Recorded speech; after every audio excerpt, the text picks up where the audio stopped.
Muito bem, pessoal, vamos dar início à segunda parte do nosso webinar. E o assunto agora é o RStudio, a premiada solução do embarcadero para modelagem e arquitetura de dados.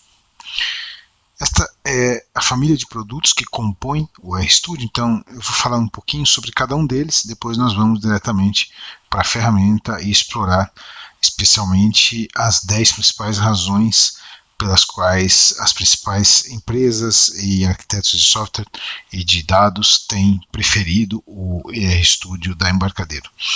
Então, começando aqui pelo alto, né, o Data Architect é uma das principais ferramentas desse pacote. Efetivamente a ideia é onde você vai fazer a modelagem de dados, vai fazer engenharia reversa, geração de scripts e toda a interação com os diagramas, entidade e relacionamento. Depois nós temos ainda Business Architect. O Business Architect é dedicado à modelagem BPM, modelagem de processos de negócio, e ele se integra aqui com o Data Architect. Então você pode partir de uma modelagem de alto nível aqui de BPM e gerar o impacto, né, no modelo de dados. Tá? Depois nós temos Software Architect. O Software Architect é focado em modelos de UML, modelos de classes, objetos. Então aqui todos os diagramas da UML.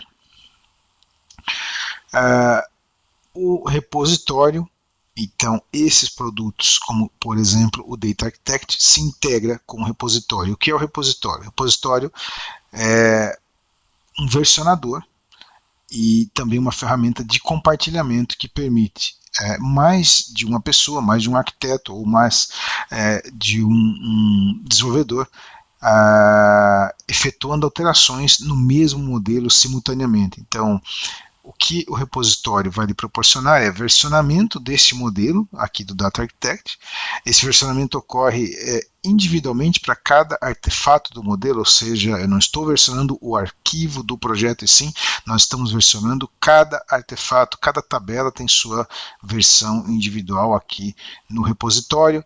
E você tem opções como um versionador de código-fonte. Você tem opções de check-in, check-out, você pode criar branch, você pode fazer lock em um objeto para alterar.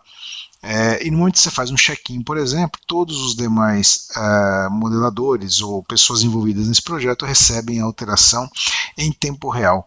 Então essa é a função do repositório. Ele é uma ferramenta de versionamento e de compartilhamento dos modelos, que permite trabalho em equipe. A função dele é permitir que um time de arquitetos trabalhe simultaneamente no mesmo projeto ou em projetos que estejam relacionados, por exemplo, compartilhando um mesmo dicionário de dados.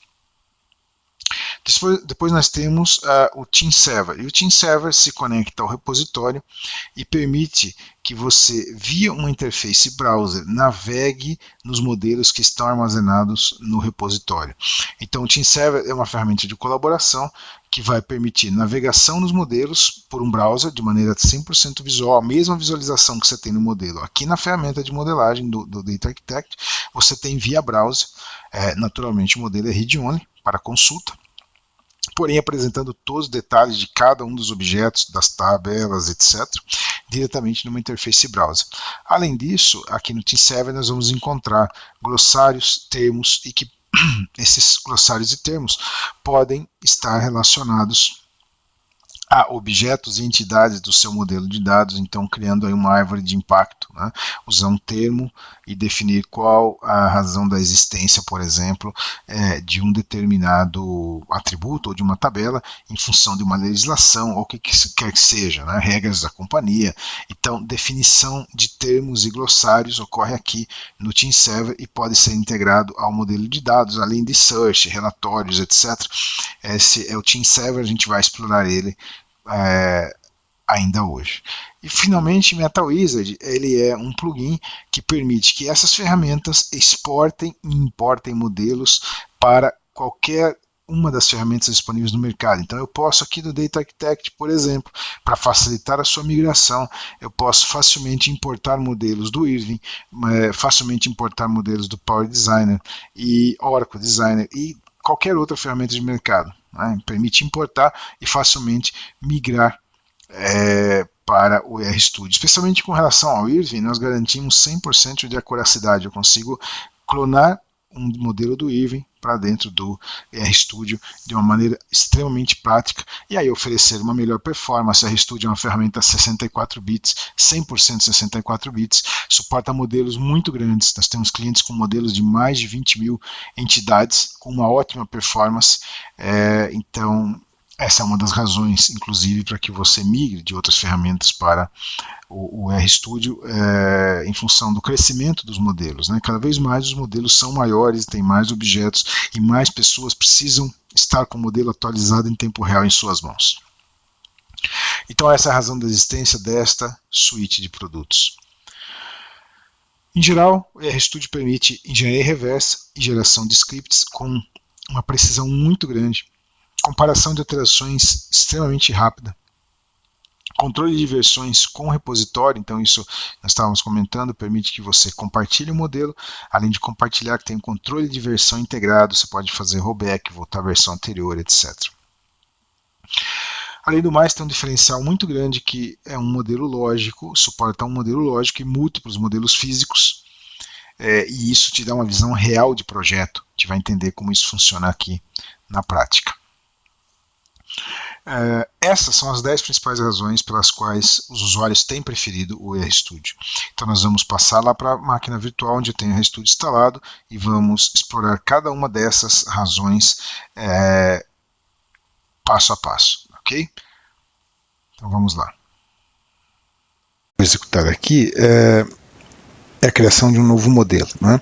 Como é que você pode começar um novo modelo no RStudio? Bem, a primeira forma é naturalmente um modelo a partir do zero, né? Então nós suportamos modelos relacionais e dimensionais, naturalmente. Vamos criar aqui um modelo relacional. Modelo relacional vazio, o primeiro passo é adicionar as entidades. Uma vez que você tem as entidades, ou digamos o esqueleto das entidades, você pode passar a definir a estrutura dessas tabelas, né, etc. E depois a estabelecer conexões, né, entre as tabelas, por exemplo. Então, aqui, por exemplo, pedido. E aí você pode começar a estabelecer a conexão entre os elementos, etc. Isso partindo de um modelo do zero, né? Um projeto totalmente novo.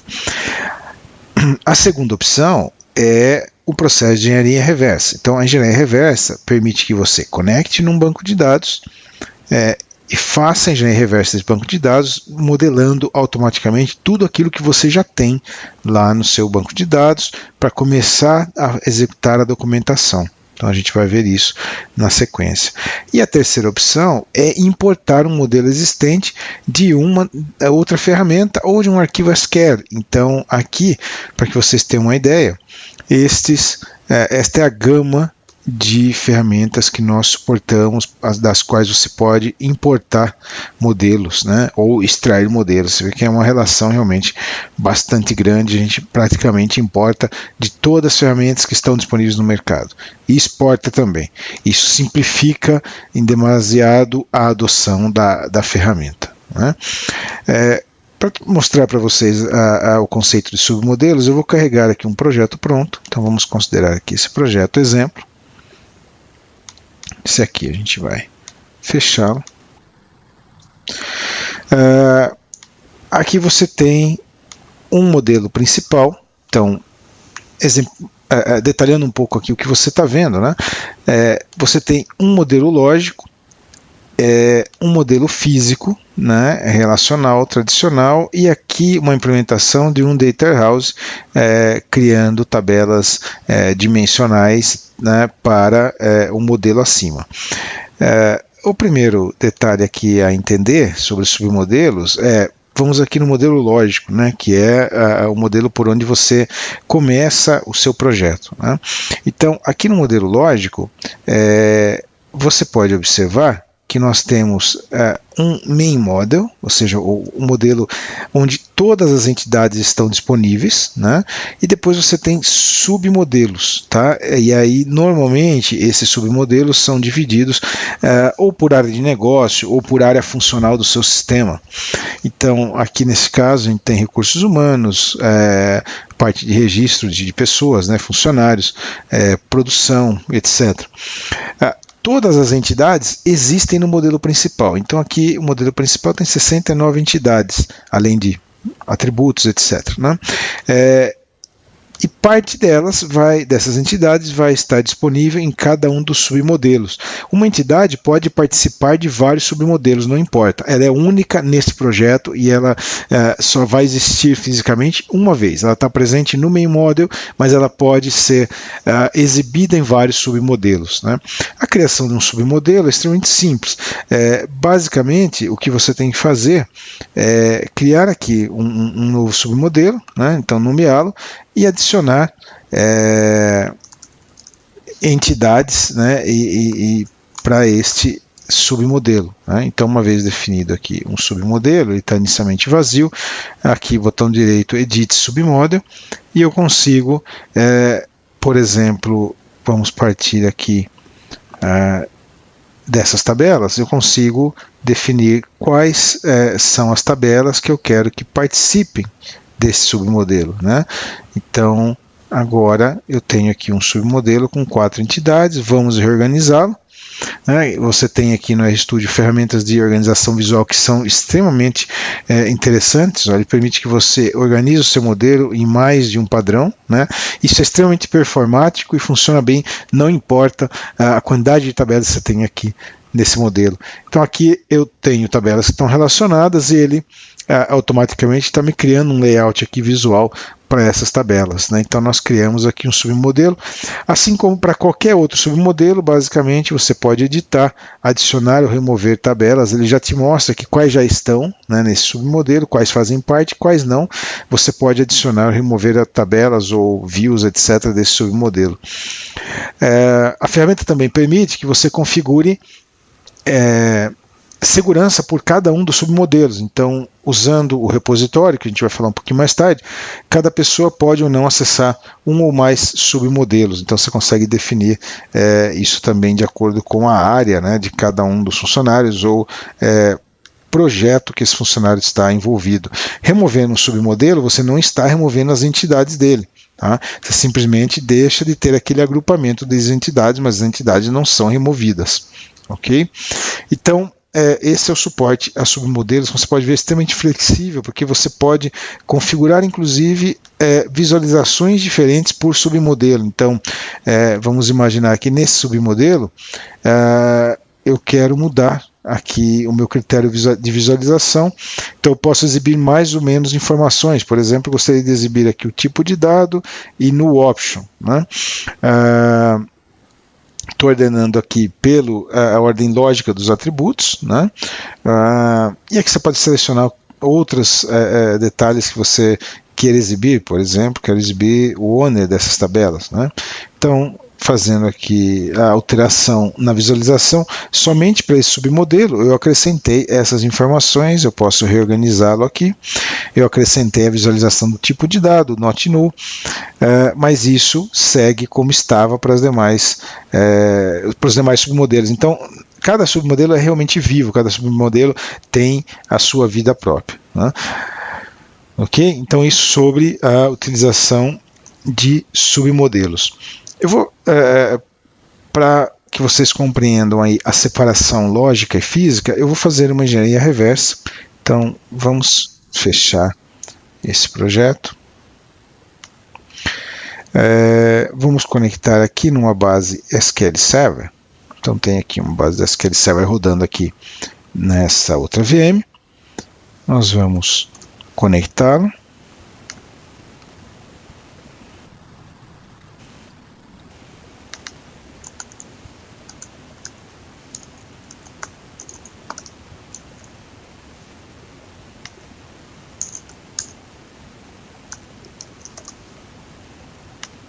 Agora sim, vamos utilizar o mesmo database que utilizamos durante o webinar do DB Power Studio. Então, vou fazer uma engenharia reversa do database GIN.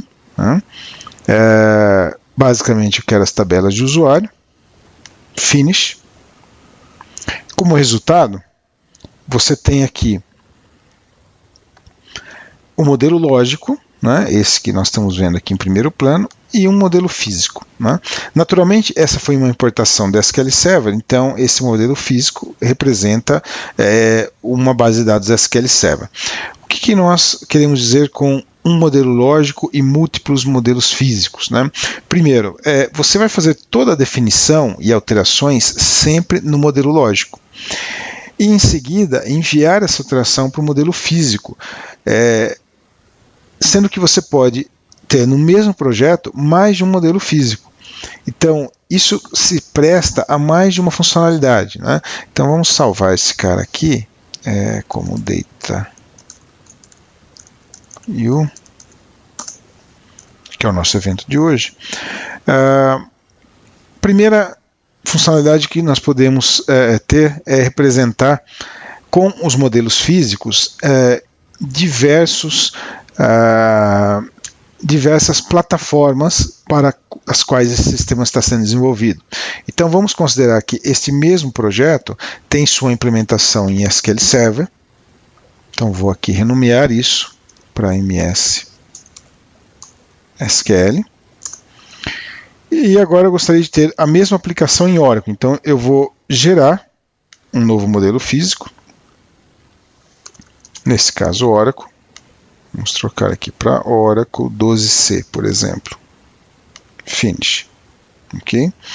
Nesse momento eu tenho o mesmo modelo lógico implementado em SQL Server em Oracle. Vamos notar algumas diferenças que existem entre os dois. Primeiro que no modelo lógico você sempre vai representar os seus dados por tipos genéricos. Então eu posso trabalhar ou com uma string, por exemplo, de 50 caracteres ou um varchar de 50 que seja. Mas o importante é que existe um mapeamento entre o tipo de dado lógico e o físico para cada um dos bancos de dados suportados. E isso é configurável. Então aqui em Tools, Data Mapping, você tem um mapeamento para cada um dos bancos de dados suportado, ou seja, do lógico para o físico, qual é a transição que vai ocorrer no tipo de dado. Então, um varchar no lógico, o que é no Oracle? Bom, no Oracle ele é um varchar 2. Né? Então, vamos observar como que isso fica aqui no nosso modelo. Vamos tomar aqui a tabela cliente, eu vou exibir aqui propositalmente o tipo de dado. Vamos reorganizar isso daqui. Geralmente, essa visualização aqui é boa. Né?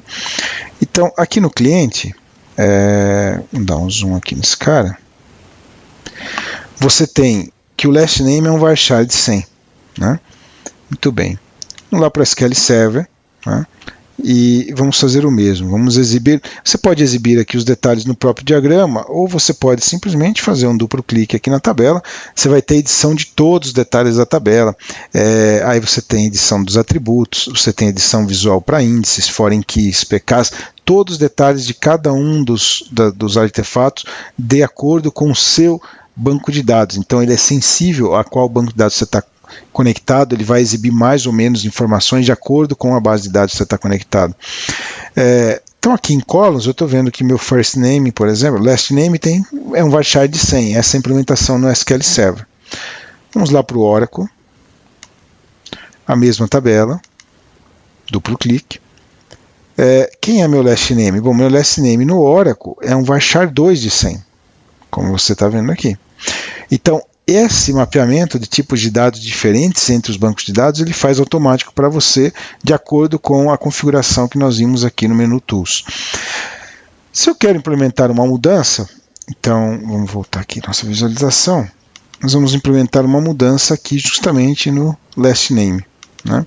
Então, o last name, eu não quero mais ele com 100, eu vou retornar ele aqui aos 60. Ok. Essa implementação, essa alteração ocorreu no modelo lógico. Nós vamos levá-lo para o modelo físico. Então, aqui através do Compare e Merge, eu vou fazer uma comparação inicialmente com o modelo da SQL Server. ele vai me dizer que há uma diferença. Qual a diferença? Bom, a diferença é que no last name, modelo lógico está com 60, no seu físico do SQL Server está com 100. E aí vamos enviar essa alteração para o target. Nesse momento, o seu modelo físico do SQL Server já está ajustado para 60, o mesmo ocorreria ali com o Oracle. Essa é uma aplicação possível para esse suporte de um modelo lógico, múltiplos modelos físicos. Então eu poderia adicionar aqui múltiplos bases de dados para distintas plataformas. Esta é uma aplicação.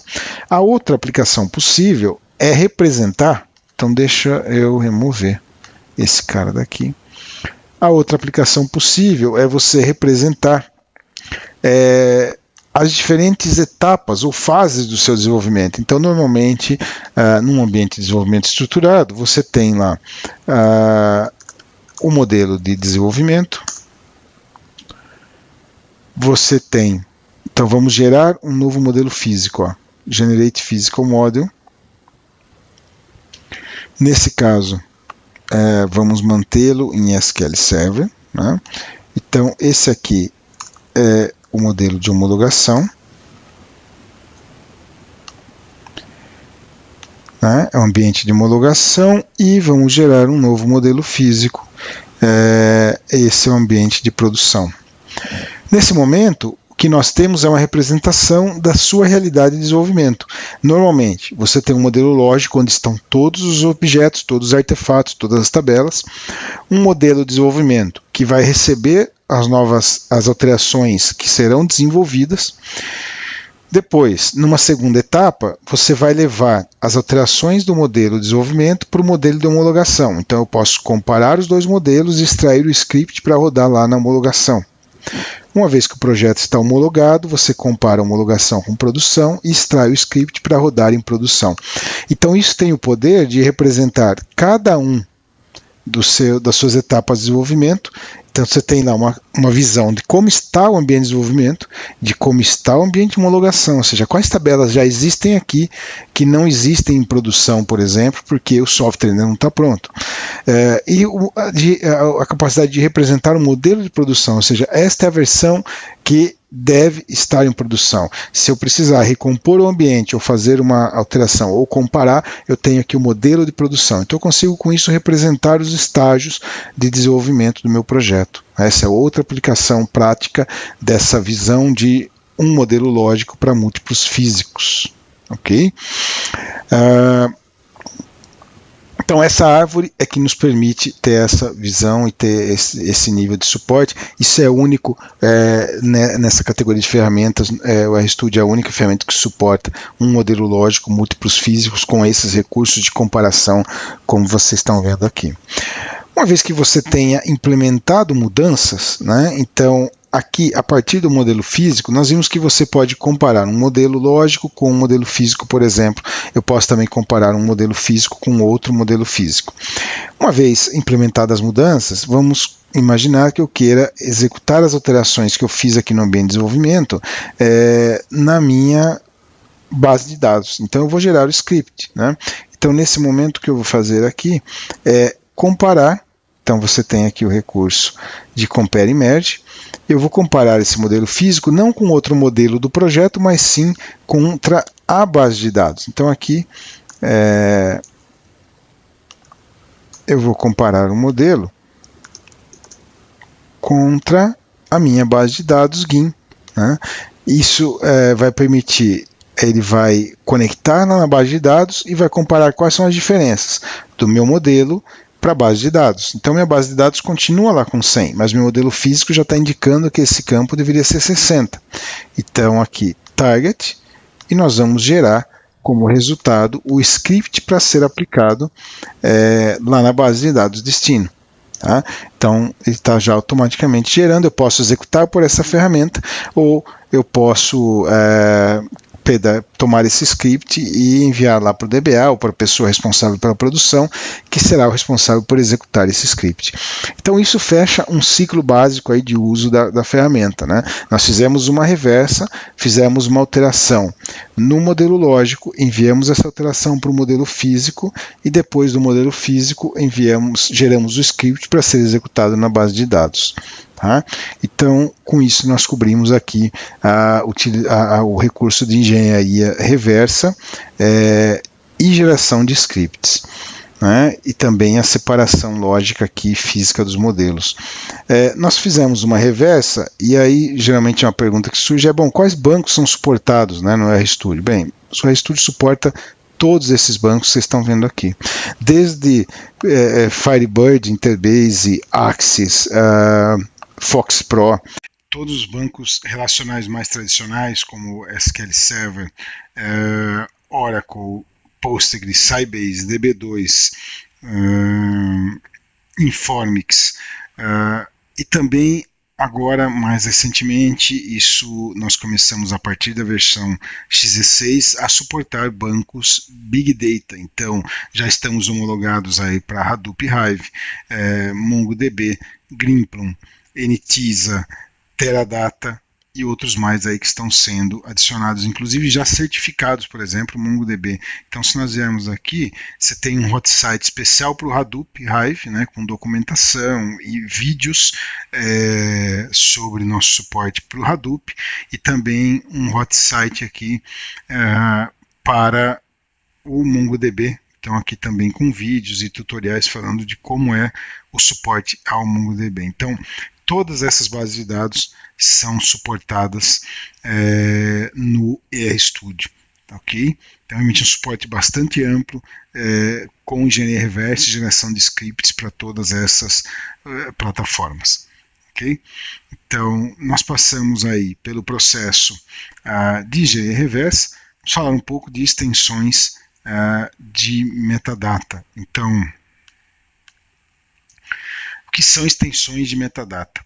Então, aqui no RStudio, no dicionário de dados, você tem a habilidade de criar um dicionário de dados comum para todos os seus projetos. Então, utilizando o repositório, é possível que você tenha um dicionário de dados e compartilhe as definições do dicionário de dados com todos os seus projetos. O que é que você pode ter no dicionário de dados? Bem, desde definições de atributos, então você tem lá os seus atributos padrões, são seus domínios, né, que são utilizados por todo o projeto, até definição de rules, né, são aquelas regras que você pode aplicar no banco, como colunas, valores de range em colunas, etc. E attachments. Então, os attachments, eles permitem que você coloque definições complementares em seu projeto. Deixa eu carregar aqui um projeto exemplo, que vai ter aqui já alguns attachments pré-definidos para que a gente possa avaliar, né? Então, vindo aqui para o dicionário de dados, eu tenho obviamente definição de domínios, né, que a gente estava comentando. Então, os tipos de dados padrões, os domínios padrões que você vai usar em seu projeto, né? Eu tenho também os attachments. Então, o attachment me permite definir informações complementares, ou por um atributo, ou por uma tabela, ou por um submodelo. Tá? Então, esses attachments são úteis para que você, por exemplo, agregue definições de uma tabela que não são parte do metadado, mas que são importantes para a sua área de governança, para a sua área de documentação de projeto. Né? Então, algumas aplicações do attachment, eu posso, por exemplo, dizer aqui a área, né, pertence a uma determinada tabela, qual projeto ele pertence, qual a unidade de negócio que utiliza ou que é o dono dessa tabela através de um attachment. Esse attachment ele pode ter vários tipos, ele pode ser um texto livre, ele pode ser uma data, um valor booleano, ele pode ser uma lista. Então aqui eu tenho a possibilidade de definir um attachment que é uma lista, né? Por exemplo, vamos colocar aqui sistema, então a qual módulo, né? Vamos nomear aqui como módulo, a qual módulo essa tabela pertence, né? Então isso vai ser uma lista, né? E eu vou ter aqui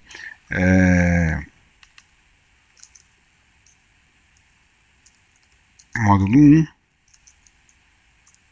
módulo 2, módulo X. Né? Esse attachment nós podemos agregar a qualquer objeto do meu modelo. Então, vamos aqui, por exemplo, a tabela, o submodelo broker, né, onde tem aqui a tabela cliente, broker. Vamos agregar um attachment nessa tabela. Então eu posso dizer aqui, por exemplo, editando a tabela cliente, que ela pertence, então eu venho aqui, eu posso dizer que esse cara pertence a um determinado sistema, simplesmente agregando um attachment a ela. Tá? Então, por exemplo, vamos aqui módulo, e aí a qual módulo essa tabela pertence? Tá? Ela pertence lá ao módulo 2. A partir desse momento, eu tenho isso de maneira viva no sistema. Inclusive, isso é consultável através de uma linguagem de macros que a gente vai ver mais tarde. Eu posso exibir aqui o attachment. Então, aqui ó, na minha configuração de exibição, eu vou marcar aqui que eu quero a exibição do attachment do valor. Né? Então, aqui ó, eu já sei prontamente que haviam outros atributos adicionados, né, para a gente poder demonstrar isso.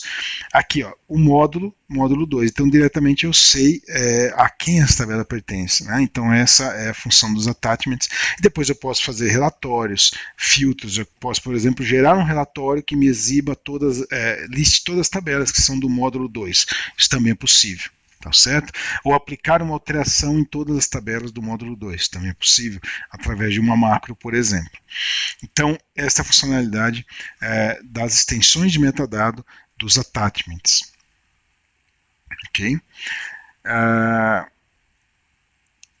Padrões de nomenclatura. Os padrões de nomenclatura são outro ponto muito forte da ferramenta. Então, hoje é possível definir uma nomenclatura padrão. Então você tem aqui o Name Standards. Né? Esse Name Standards permite que você defina quais são as características que você quer para o seu modelo. Então, nome de entidade, tamanho máximo, etc.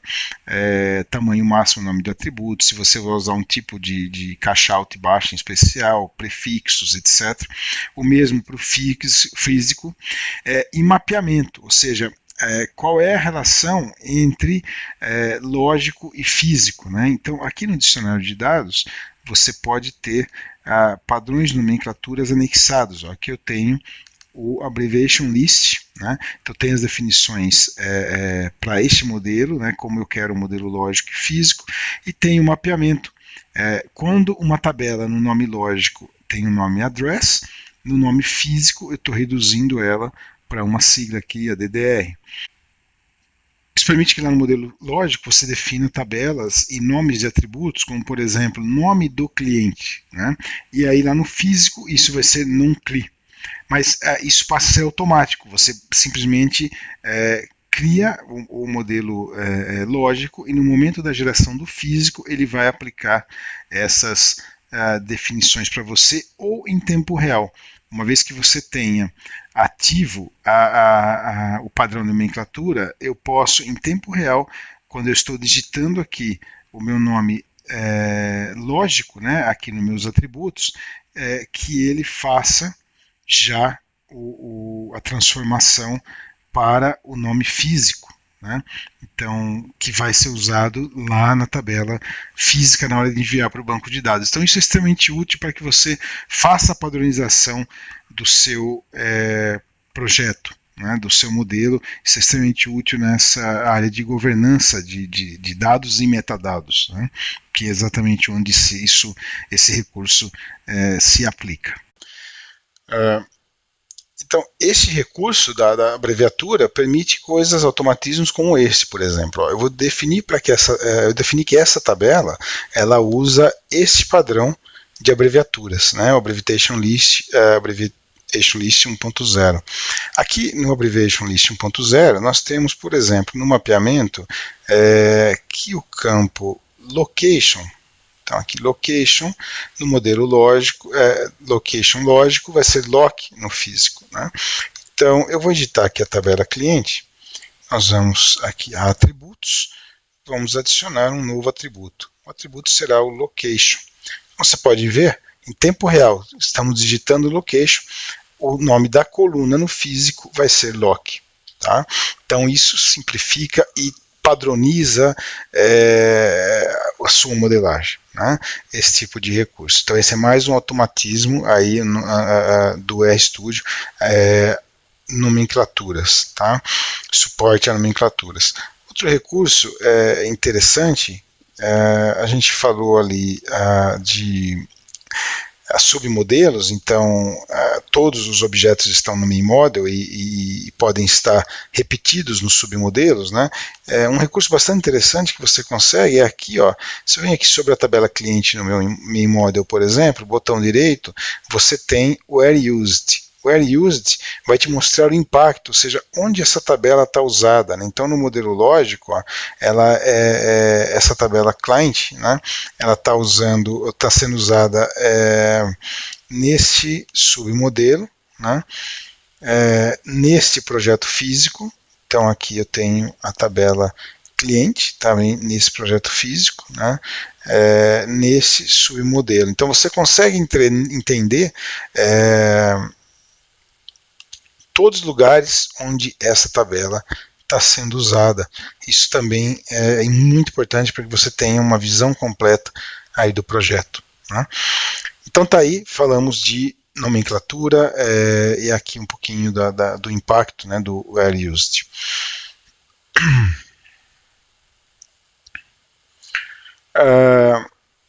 Compare Merge, então esse recurso que nós utilizamos aqui para fazer a comparação das alterações, né? Então, uma alteração no modelo lógico, uma vez alterado por Compare Merge, eu posso enviá-lo ou ao modelo físico, né, através desse wizard, ou enviá-lo para a base de dados para ser executado. Então eu posso fazer uma comparação de outro modelo que está neste próprio projeto, eu posso também comparar um modelo externo ou um modelo que está no meu repositório. Então, num ambiente de múltiplos projetos, né, com várias pessoas trabalhando, eu posso comparar com um modelo que está lá no repositório, por exemplo, que outro arquiteto está fazendo alteração. Então, esse é o recurso do Compare Merge, ok? Então, tá aí. O que mais nós temos aqui? Macros. Bem, as macros são um recurso extremamente interessante. A macro, ela permite que você acesse tudo aquilo que você consegue fazer de maneira clicável, ou seja, tudo aquilo que manualmente um arquiteto consegue fazer no modelo, que a ferramenta permita, eu consigo automatizar por macros. As macros são programas que são executados dentro aqui do ambiente do RStudio. Esses programas são escritos em linguagem de macro, de script, né?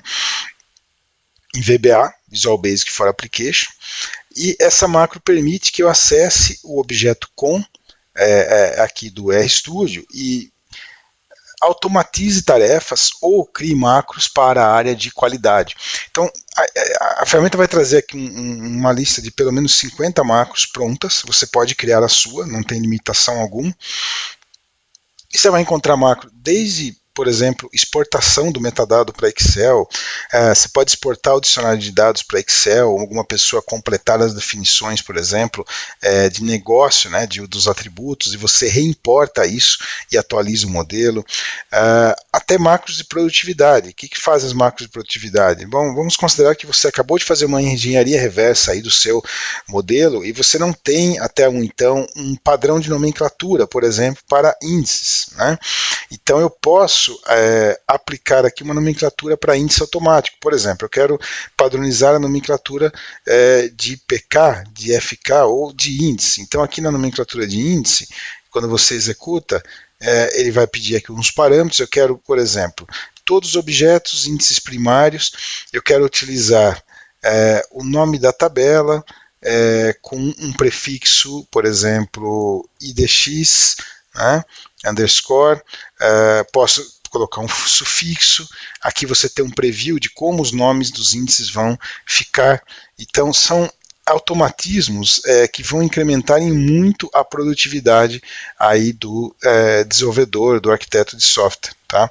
Então, existem macros para todos os fins, e aí você tem, nossos clientes utilizam essas macros extensivamente, ou para qualidade, ou para extrair algum relatório em particular, além daqueles que a ferramenta já proporciona, ou para automatizar processos, né? Então acontecem aí as mais diversas situações. Olha, eu gostaria de trocar, eu uso um tipo de dado X lá no SQL Server e eu quero trocar em todo o projeto para outro tipo de dado. Você cria uma macro fazendo essa troca e assim sucessivamente, tá? Então as macros são uma maneira poderosa aí de você tanto lidar com qualidade quanto automatismos de processos que vão representar um ganho real de produtividade aí para o arquiteto de software, tá? Então, essas são as macros, são parte do produto, elas acompanham a cada versão, você não perde esse código que você escreve numa eventual migração e está integrado ao produto. Então, efetivamente, tudo aquilo que você faz através de menu e de opções é possível automatizar por uma macro. Tá?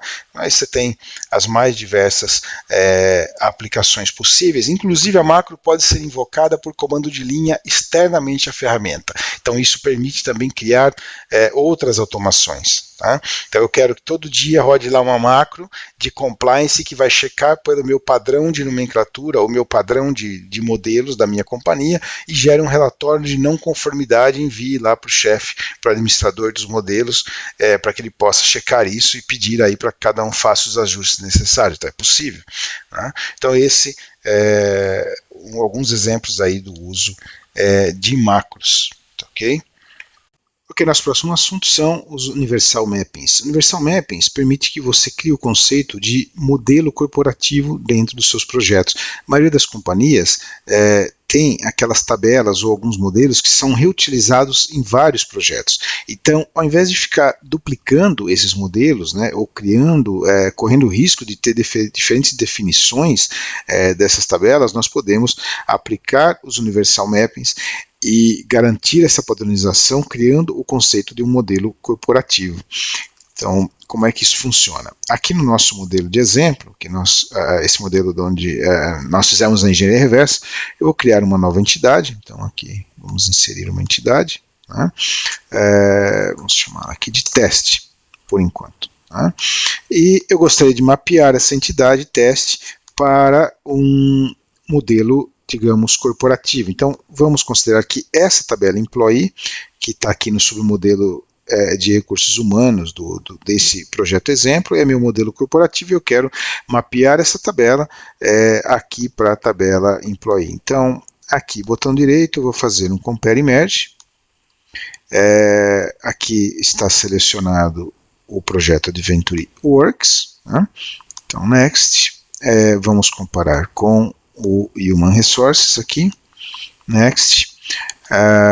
Ao final, obviamente, as tabelas são distintas de cada um dos modelos, mas o que nós temos que fazer é selecionar aqui a tabela teste e botão direito aqui no Employee e fazer um match. Nesse momento, essas tabelas estão sendo conectadas. Eu quero enviar todas as definições do Employee para a tabela teste. Quais definições? Bom, eu gostaria de enviar todas as definições, exceto o nome da tabela. Então, todo o demais a lista aqui de definições, exceto nome e owner, né, eu quero enviar. Então, isso vai incluir os atributos, etc. Vamos lá, finish. Nesse momento, a tabela teste foi mapeada lá para a tabela employed Adventure Works. Né? Fazendo um clique aqui no botão direito, Where Used, você tem a informação que essa tabela está mapeada lá, através de Universal Mappings, para a tabela Employee do Adventure Works. E indo lá para o meu modelo corporativo, na tabela Employee, eu consigo também observar que ela está mapeada no meu projeto DataU, aqui na tabela teste, por exemplo. Aqui existe um outro mapeamento que já estava aí.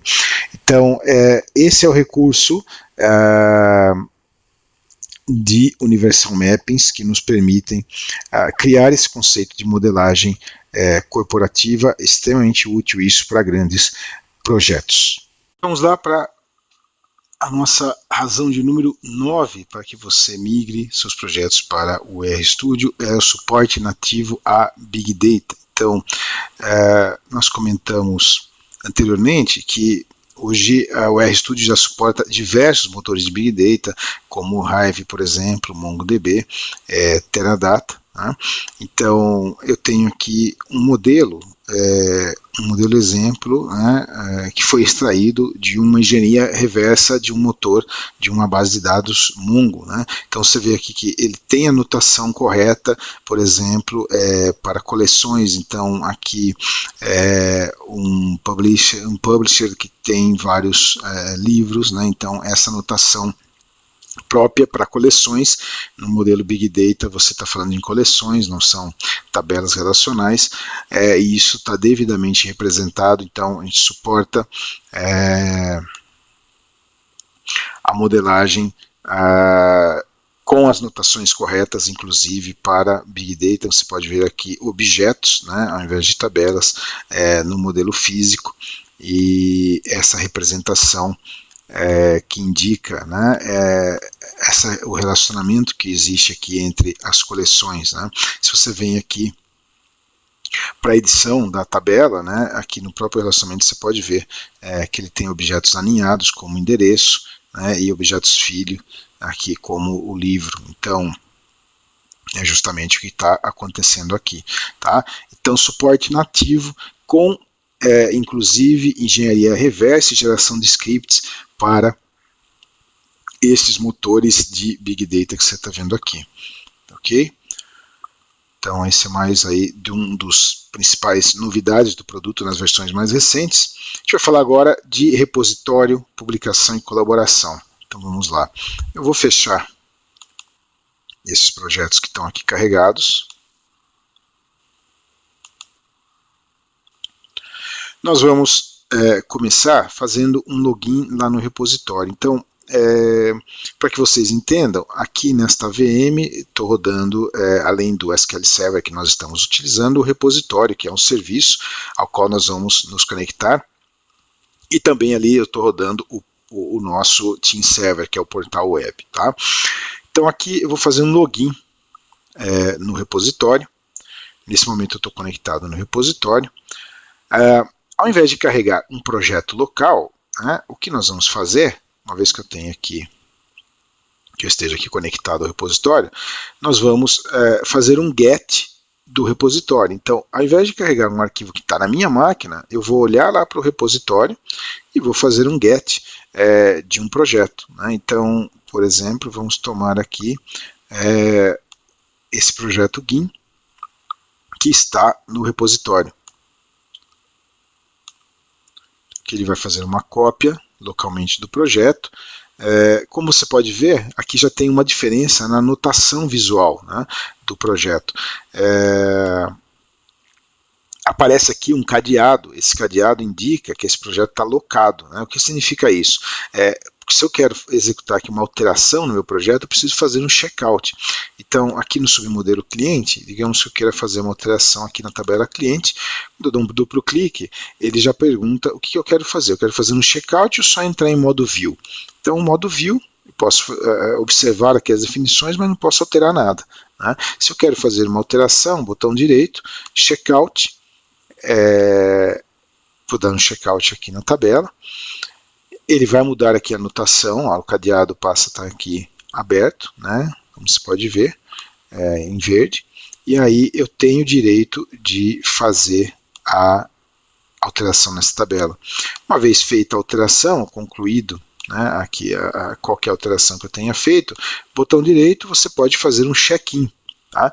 E nesse check-in você está enviando a alteração de volta ao repositório e permitindo que todo mundo tenha acesso a essa alteração em tempo real. Além de processos de check-in e check-out, você pode utilizar o recurso de lock. Então é possível locar um objeto no processo de check-out para que você fique exclusivo com ele para utilização. E o repositório também suporta outras funcionalidades, como por exemplo, criação de um branch. Então eu vou desenvolver um novo projeto, eu posso criar um branch, criar esse projeto em paralelo e depois fazer um merge para o projeto principal. Né? Eu posso criar também releases nomeadas. Então Então, eu concluí aqui uma versão de desenvolvimento número 10, eu crio uma release nomeada, né, aqui no menu de releases, e a qualquer momento eu posso retornar a essa release nomeada, para que eu tenha o histórico, ou possa comparar com a versão que está em desenvolvimento, etc. Também é possível aqui acompanhar o versionamento individual para cada objeto. Então você tem qual foi o usuário que fez check-in ou check-out desse objeto, em que data. Então você tem aqui o log das alterações, né? Então essa é a função do repositório. Uma vez que esse modelo está no repositório, através dessa função, né, através desse recurso de versionamento, né, você adicionou esse modelo no repositório e aí está trabalhando com ele no repositório, ele é sincronizado para o Team Server. O Team Server é a ferramenta que vai permitir a consulta a esses projetos via um browser. Então, eu vou fazer aqui um login no nosso Team Server, tá? Tem aqui a interface dele preparada.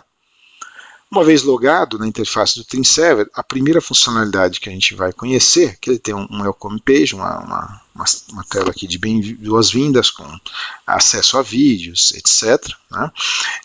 Assim como nos demais produtos. A primeira funcionalidade que eu quero mostrar aqui no RTools Model Explorer, nós podemos navegar pelos projetos no browser, né, e ter a mesma visualização, né, que nós temos lá na ferramenta no RStudio, porém disponível aqui para as pessoas que precisam consultar esse projeto. Então, vamos considerar aí desenvolvedores, pessoas de negócio, etc. Então, se eu venho aqui para o broker, né, aqui nós estamos, deixa eu ver aqui, estamos aqui na view de clientes. Então, aqui no browser, vamos lá na view de clientes, você tem a mesma visualização lá do RStudio e todos os detalhes, né, que eu estou vendo a tabela, eu posso clicar sobre a tabela e aí eu vou descer para o nível de definição dessa tabela. Eu tenho a definição textual dela, eu tenho aqui a definição de cada atributo, aqui se destina, etc. Attachments, né, que nós já vimos, as chaves, onde está utilizada essa tabela, em quais projetos, qual submodelo ela se localiza, etc. Então, essa é a primeira funcionalidade aqui, a principal do nosso Team Server, que você possa navegar pelos modelos, né, tudo via um browser. Então isso permite que pessoas interessadas no projeto, os desenvolvedores, possam utilizar isso aqui para o seu desenvolvimento, não precisam ter acesso ao modelo no RStudio, né? Eles vão ter o modelo aqui publicado nessa intranet, acessível de qualquer lugar, né? Mesmo para pessoas que estão externas à companhia. Okay? Então, para cada objeto desse, você está observando aqui que aparece um string, aparece uma lista de discussão. Então, o string, ele lista as alterações que vão ocorrendo em um determinado objeto, né? Então, para cada objeto que você tem aqui armazenado, você tem um string de alterações. Então, eu posso aqui observar todas as alterações que vão ocorrendo, né, ao longo da vida útil desse objeto, né?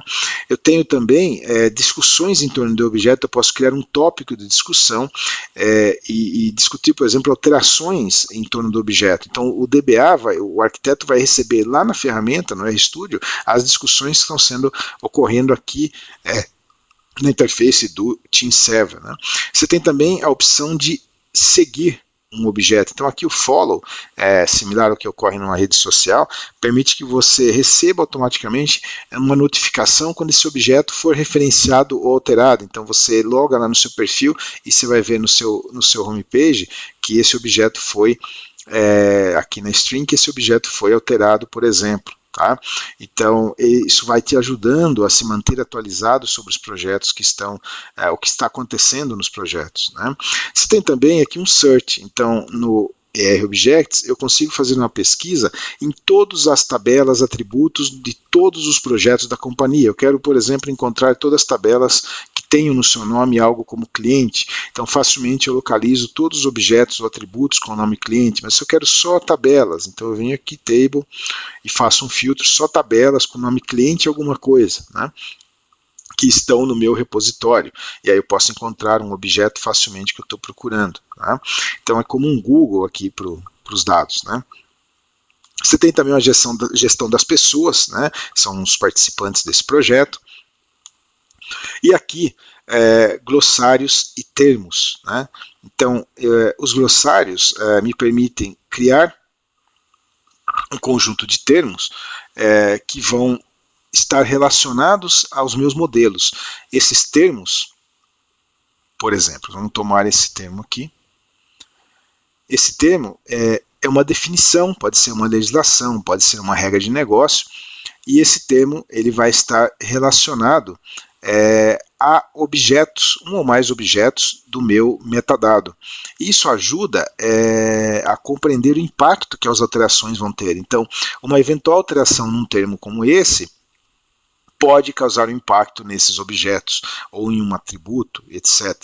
Então, isso começa a ligar, criar uma ligação entre os dois mundos, né? O mundo lá do arquiteto e o mundo das pessoas de negócio, né? Onde eu posso, ou das pessoas que estão definindo um projeto. Então, eu começo a unificar essa visão de termos, né, com os modelos de dados, fazendo aí uma geração de uma visão de impacto, né, entre uma legislação ou uma regra de negócio e qual a relação dela com o meu modelo de dados. Então essa é a função dos glossários em termos.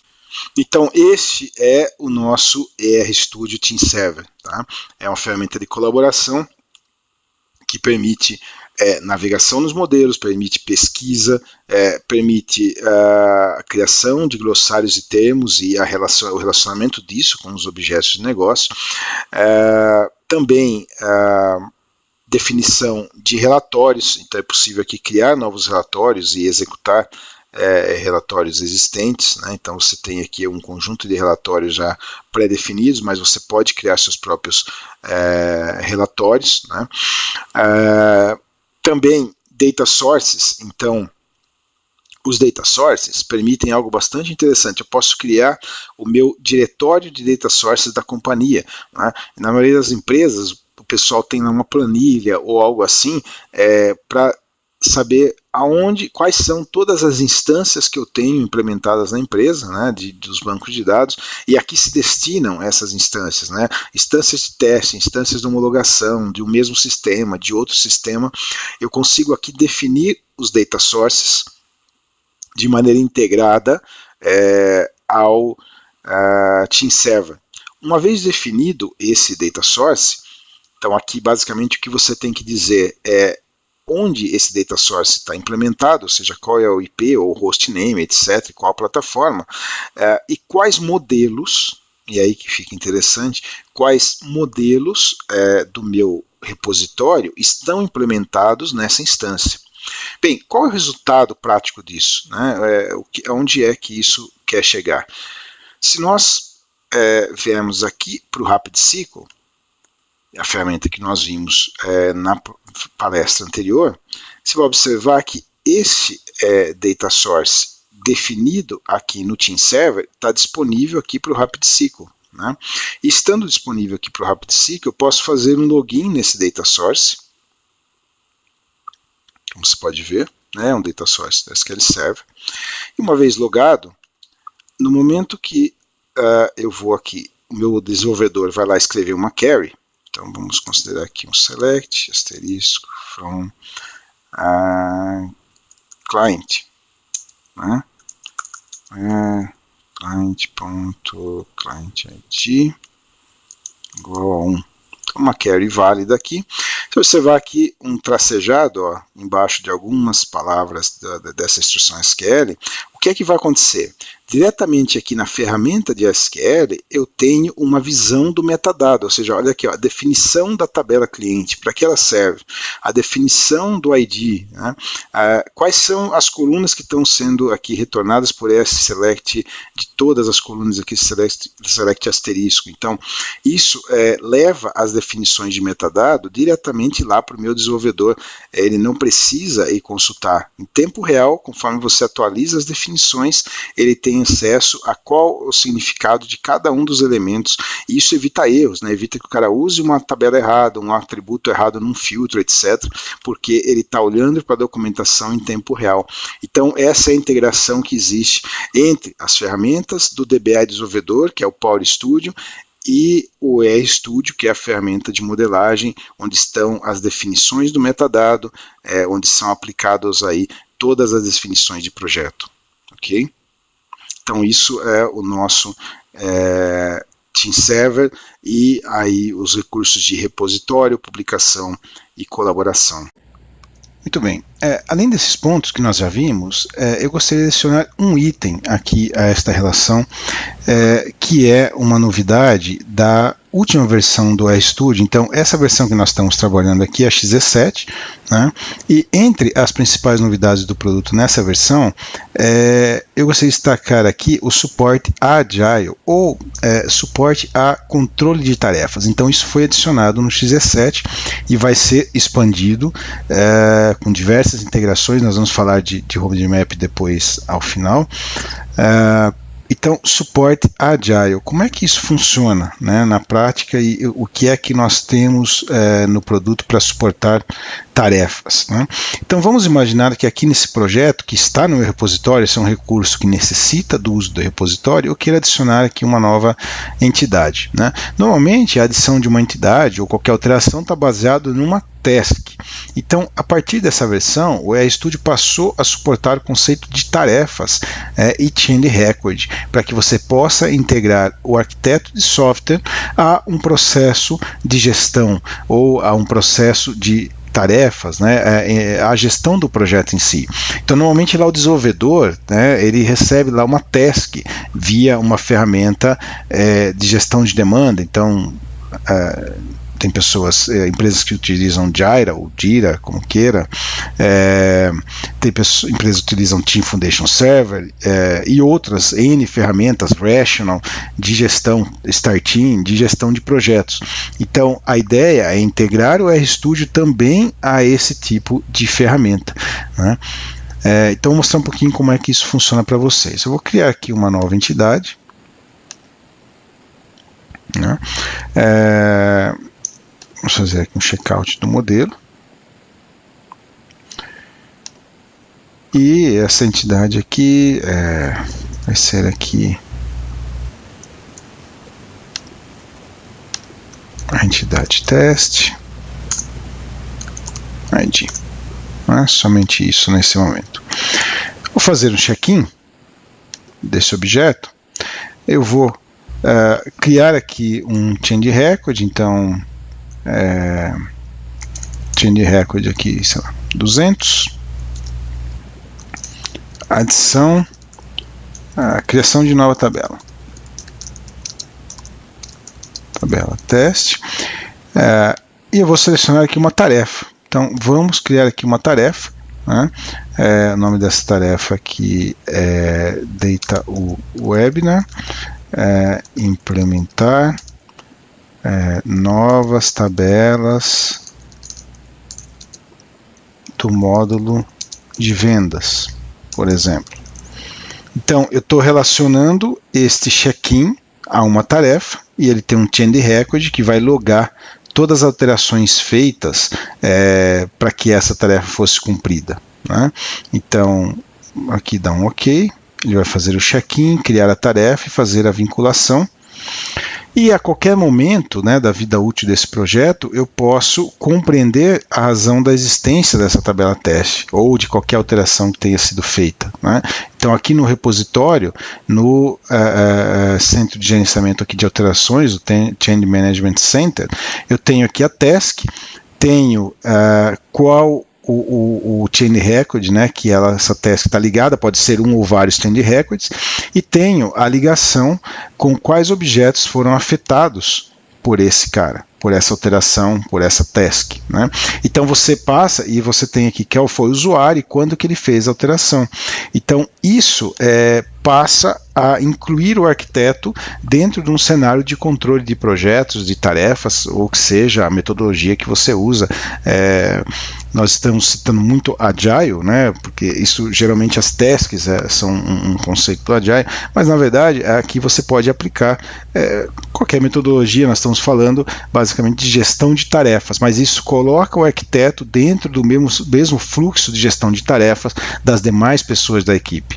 Então, nesse momento, essas tarefas são standalone, você cria a tarefa aqui diretamente nessa interface, né? Depois nós vamos falar de roadmap, onde vocês vão ver que essas tarefas vão ser integradas automaticamente com ferramentas de gestão de tarefas, de gestão ou gestão ágil, como Jira, ou Jira, Team Foundation Server e outros mais que estão em avaliação.